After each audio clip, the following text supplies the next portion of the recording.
नेहमी शेवग्याची भाजी बनवतो त्यापेक्षा आज थोडीशी वेगळी पण चवीला एकदम भारी लागणारी डाळ शेवग्याची भाजी बनवणार आहोत। बनवायला एकदम सोपी पण चवीला सांबर सारखी लागणारी। तर त्यासाठी अगोदर 1 वाटी तूर डाळ घेऊन ती 2-3 पाण्याने स्वच्छ धुवून घ्यायची।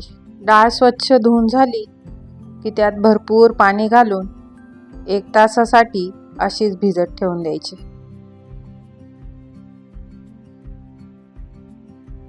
तोपर्यंत बाकीची तयारी करून घेऊया।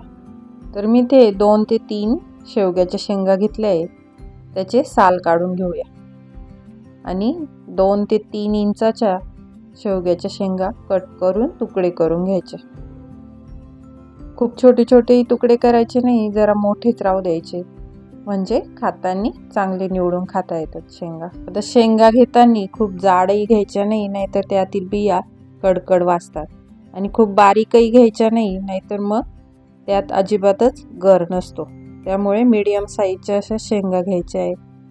आणि आता कांदा आणि टोमॅटोही कापून घेऊया।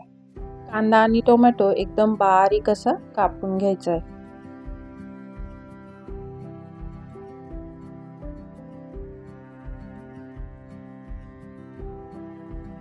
आणि त्याचबरोबर 2 हिरव्या मिरच्याही कट करून घेऊया मधोमध अशा।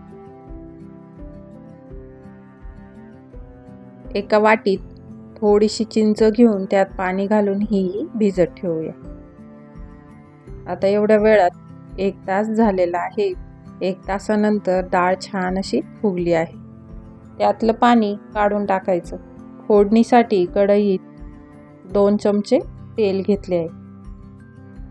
तेल गरम झाले की त्यात थोडीशी मोहरी टाकायची। मोहरी तडतडली की त्यात हिरव्या मिरच्या टाकायच्या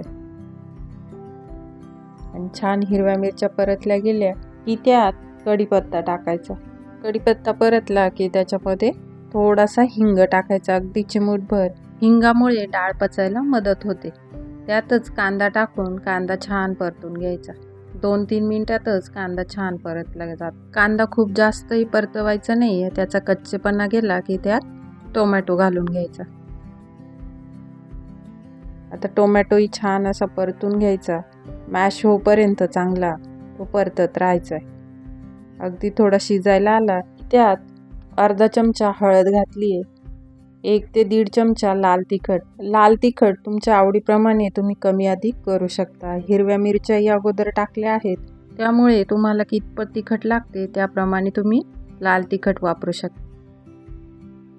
आणि यात डाळ घालून छान अशी परतून घ्यायची। आता ही भाजी बनवायला एकदम सोपी आहे, तुम्ही याला आमटी सुद्धा म्हणू शकता।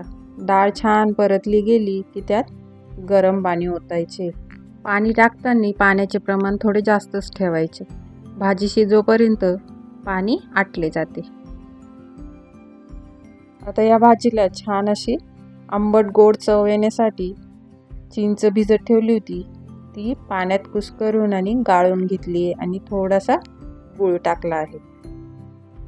चवीनुसार मीठ, आणि आता छान मिक्स करून घ्यायची। 1 उकळी येऊ द्यायची, आणि 1 उकळी आली की शेवग्याच्या शेंगा त्यात टाकून द्यायच्या। शेवग्याच्या शेंगामध्ये खूप जास्त प्रमाणात कॅल्शियम असते, त्यामुळे या आठवड्यातून 2दा तरी खाल्ल्या गेल्या पाहिजे। पण त्याच पद्धतीने बनवल्या की खायला कंटाळा येतो, म्हणून कधीतरी अशा पद्धतीने बनवली की घरातील मंडळी आवडीने खातील। 20 मिनिटे कमी गॅसवर झाकण ठेवून छान शिजवून घेतली आहे। आता 20 मिनिटांनंतर बघू शकता छान अशी तरी आली आहे आणि मस्त घट्टसर भाजी झाली आहे। आणि डाळ भिजवून घेतल्यामुळे डाळही छान शिजली गेली आहे। शेंगाही चेक करून बघायच्या शिजल्या आहेत की नाही, नाहीतर अजून 5-1 मिनिट तुम्ही ठेवू शकता। छान अशा शेंगा शिजल्या गेल्या। मस्त अशी डाळ शेंगांची भाजी तयार आहे। डाळीमुळे प्रोटीनही खूप प्रमाणात मिळते, त्यामुळे पौष्टिकता आहेच, पण चवीलाही छान लागते। कधीतरी आठवड्यातून एकदा तुम्ही अशी भाजी बनवू शकता। वरून छान बारीक चिरलेली कोथिंबीर टाकायची, आणि भातासोबत किंवा भाकरीसोबत, चपातीसोबत, कशाही सोबत तुम्ही ही भाजी खाऊ शकता। व्हिडिओ आवडल्यास लाईक शेअर नक्की करा। चला तर मग भेटूया पुढच्या रेसिपी सोबत। तोपर्यंत मस्त खा, स्वस्त राहा।